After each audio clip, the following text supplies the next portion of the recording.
আমরা মুসলিম সহজে কাউকে ছাড় দিই না। হয়তোবা আমরা কচ্ছপের গতিতে আগাই, তবে বিজয় কিন্তু আমাদের সুনিশ্চিত। আমরা ইসরায়েলের যে দুর্দর্শতা, তাদের যে খারাপ আচরণ, তারা মুসলমানের সাথে যা করছে বিগত দিনে দেখতে পাইছেন আপনারা।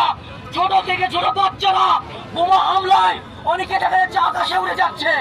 কিন্তু এরপরও যেসব মুসলিম রাষ্ট্র বা মুসলমান এইসব ব্যাপারে কথা বলছে না, নীরবতা পালন করছে, তাদেরকে বলতে চাই অতি শীঘ্রই আল্লাহর আযাব আপনাদের উপর আসবে।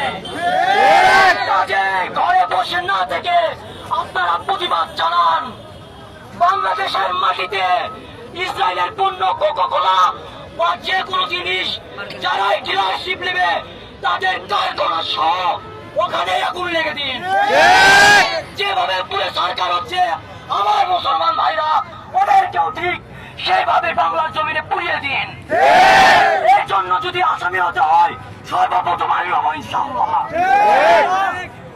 বাংলাদেশের মুসলমানদের বলতে চাই, কিছুদিন আগে ইসরায়েলের এক ভাই পোস্ট করছেন যে আমরা ফিলিস্তিনিরা মরে যাচ্ছি, আমরা হয়তো বা আরো অল্প কিছুক্ষণের জন্য পৃথিবীতে আছি, আপনারা আমাদের সহযোগিতা করলেন না।